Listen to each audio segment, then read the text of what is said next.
Halo guys, salam sepak bola. Selamat datang lagi di channel JP Story. Laga Super Big Match dalam lanjutan BRI Liga 1 pekan ke-7 antara Madura United melawan Persib Bandung berakhir dengan hasil imbang yaitu 2-2. Seperti biasa gue akan analisa dan review jalannya pertandingan ini, namun sebelumnya gue ingatkan kepada kalian, silakan tekan tombol like-nya, silakan ya subscribe dulu dan tulis di kolom komentar. Mari kita jadikan channel ini sebagai channel untuk kita berdiskusi seputar sepak bola di Indonesia. Nah, Persib Bandung melawan Madura United. Kedua laga ini mengingatkan kita kepada final BRI Liga 1 musim kemarin, yaitu di babak Championship Series. Persib dan Madura ini bertemu dalam dua leg final langsung dan Persib Bandung berhasil ya menang dalam kedua leg final tersebut dan mengantarkan Persib Bandung menjadi juara. Nah, di BRI Liga 1 pekan ke-7, kedua tim ini kembali bertemu dalam misi untuk meningkatkan kepercayaan diri dan membuat mereka semakin nyaman dalam posisi klasemen sementara. Yang mana Persib Bandung dalam dua laga terakhir ini berhasil mendapatkan kemenangan. Dan berhadapan dengan Madura, Persib Bandung punya semangat dan motivasi yang berbeda. Karena mereka dalam dua pertandingan terakhir berhasil mendapatkan poin penuh. Tetapi untuk Madura United, ya ini agak sedikit berbeda kepercayaan dirinya dengan Persib Bandung. Mereka ini tampil dengan beban yang sangat berat. Ya, kenapa? Karena ya mereka saat ini berada di juru kunci atau di zona degradasi. Ini adalah sesuatu hal yang tidak begitu baik-baik saja untuk tim yang memang di musim kemarin sempat punya performa baik, bahkan bisa menembus final di babak Championship Series. Dan cukup mengecewakan juga ya terhadap performa Madura di awal musim ini. Tapi ini baru 7 pertandingan. Ini masih banyak sekali waktu untuk Madura United dalam segera memperbaiki performa mereka dan kembali ke jalur persaingan untuk merebutkan gelar juara musim ini. Nah, Persib Bandung yang dilatih oleh Boyan Hodak ini menurunkan skuad yang cukup berbeda ya dari skuad yang diturunkan ketika melawan Persija di pertandingan terakhir atau di BRI Liga 1 pekan ke-6. Yang mana Mark Klok ya, sang kapten dari Persib Bandung ini tidak hadir atau tidak dibawa ke Madura karena di pertandingan terakhir melawan Persija Mark Klok ini kena kartu merah. Lalu juga Nick Kuiper yang dalam beberapa pertandingan terakhir ini pemain ini tidak pernah tergantikan ya dalam skuad Persib Bandung. Ya di Piala Asia Nick Kuipers ini menjadi pilihan utama, tetapi di laga melawan Madura Nick Kuipers itu tidak masuk kepada starting line up yang diturunkan oleh Boyan Hodak ya di awal-awal melawan Madura United. Lalu juga Persib Bandung minus pemain inti mereka seperti David Da Silva. Kan David Da Silva masih dalam keadaan proses untuk kembali ke dalam performa terbaiknya. Meskipun David Da Silva pun ada ya, meskipun bermainnya ini berangkat dari bangku cadangan. Tetapi ini sesuatu hal yang sudah sangat positif untuk Persib Bandung. Yang mana mereka kembali mendapatkan skuad-skuad intinya ya, kembali ke sembuh dari cedera. Jadi Hanusa kelihatannya bahkan sudah ada ya, tetapi masih belum juga dimainkan. David Da Silva ya, Deddy Kusnandar itu masih sudah pada sembuh dari cedera. Artinya Persib Bandung untuk berhadapan di laga-laga selanjutnya ini akan kembali ke susunan atau formasi yang memang terbilang formasi inti.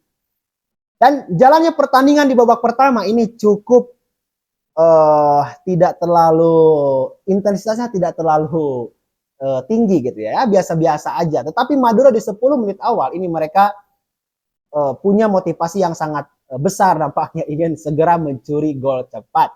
Dan di 10 menit awal permainan Madura ini sangat cair, sangat bagus ya. Mereka langsung menggebrak dan mengobrak-abrik pertahanan di Persib Bandung ya. Sampai dengan menit ke-6 ya, hasil dari kerja keras mereka ini dibayar oleh gol dari Lulinya pada menit ke-6.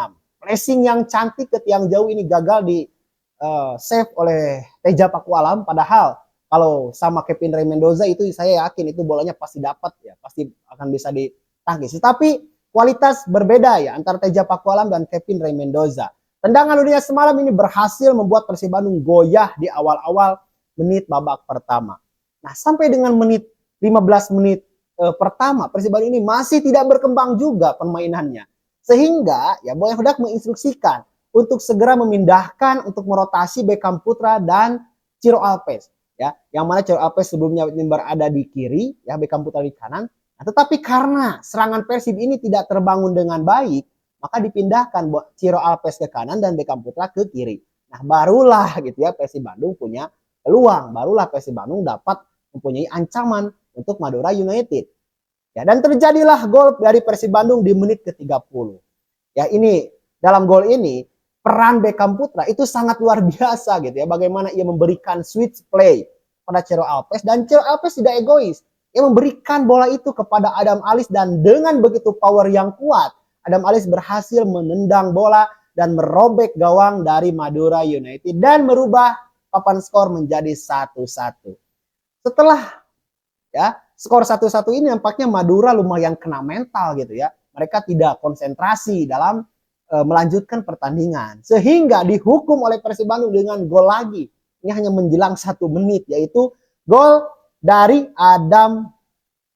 Mohon maaf, tadi gol dari pertama untuk menyamakan kedudukan dari Teron Del Pino, ya, umpan dari asis dari Ciro Alves, dan gol kedua pun ini asis dari Ciro Alves yang dicetak oleh Adam Alis.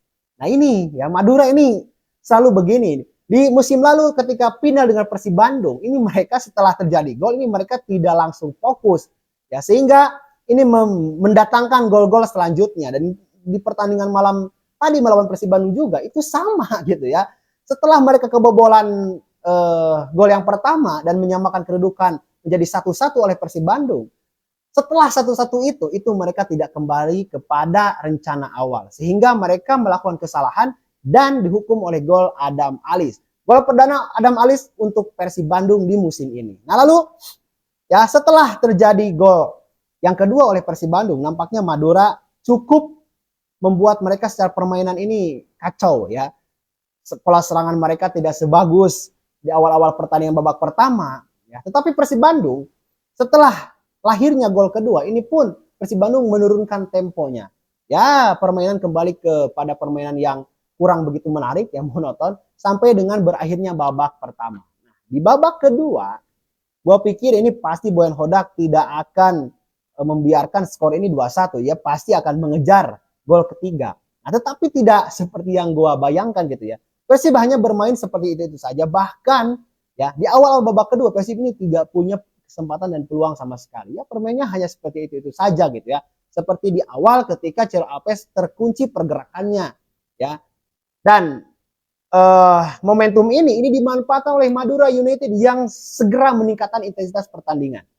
Dan gol lulingnya di menit ke-60 itu membuat Persib Bandung semakin kacau kalau menurut gua ya. Secara permainan mereka tidak jalan, lalu juga dihukum oleh gol dari lulingnya yang tidak bisa diantisipasi oleh pemain-pemain bertahan dari Persib Bandung, sehingga skor menjadi 2-2. Dan lulingnya nampaknya ini sementara menjadi top skor ya, dengan 2 gol ke gawang Persib Bandung, membuat dirinya ini menjadi top scorer sementara sebanyak 5 gol. Cukup menarik ya ketika timnya berada di zona degradasi, tetapi ada pemain yang menjadi top scorer. Ini mirip-mirip seperti yang terjadi dengan Arema FC di musim lalu ya, ketika mereka ini harus berjuang ya di babak atau di zona degradasi, tetapi mereka punya pemain yaitu Almeida yang menjadi top scorer. Dan kalau nggak salah ya Almeida ini golnya ini kedua ya, terbanyak kedua setelah David da Silva. Setelah gol kedua dari Madura United, ini tidak banyak hal yang terjadi ya, meskipun Persib Bandung melakukan berbagai rotasi gitu ya untuk kembali mencetak gol ketiganya ya, tetapi rotasi itu tidak membuahkan apa-apa. Bahkan David da Silva pada menit ke-80 ini dimainkan oleh Boyan Hodak ya. Ya, agar pemanasan gitu ya. Karena biasanya pemain yang sudah cedera itu suka diberikan kesempatan oleh pelatih untuk pemanasan dan beradaptasi kembali dengan pertandingan dan lapangan, dan tentunya dengan intensitas pertandingan di Liga 1 di Indonesia. Dan terjadi oleh David da Silva ya, meskipun David da Silva secara pergerakan ini masih terhitung hati-hati ya, tidak terlalu bermain seperti biasa-biasanya gitu ya. Dan ya itu wajar-wajar saya untuk menjaga performanya. Dan sampai dengan babak kedua selesai ini gak ada gol lagi ya. Ya, permainan pun kembali ke jalur monoton ya, tidak banyak terjadi. Persib juga banyak long ball ke depan, begitupun dengan Madura ya, sehingga gak ada dan berakhir dengan skor imbang. Nah, dengan penambahan 1 poin ini Persib Bandung masih terkunci ya, masih berada di peringkat keempat klasemen sementara, dan cukup lumayan keras ya persaingannya gitu ya. Bahkan Persib Bandung sampai dengan poin ke-7 ini belum terkalahkan ya, bersama Borneo FC dan Persibaya Surabaya. Tetapi untuk Madura ini harus segera diperbaiki kalau mereka masih ingin berada di Liga 1 di Indonesia. Ya, dengan 7 kali pertandingan ini mereka hanya mendapatkan 3 hasil seri dan sisanya ini kalah. Ya tentunya semoga kedepannya ini kedua tim ini semakin baik karena ini ketika mereka bertemu ini selalu menghadirkan ya tontonan yang menarik untuk seluruh pencinta sepak bola di Indonesia. Nah itu ya, terima kasih. Gue ingatkan lagi, jangan lupa like jika Anda menyukai video ini, juga tekan tombol subscribe dan tulis kolom komentar. Mari kita jadikan channel ini sebagai channel untuk kita berdiskusi untuk kemajuan sepak bola di Indonesia. Terima kasih, gue JP Story. Salam sepak bola.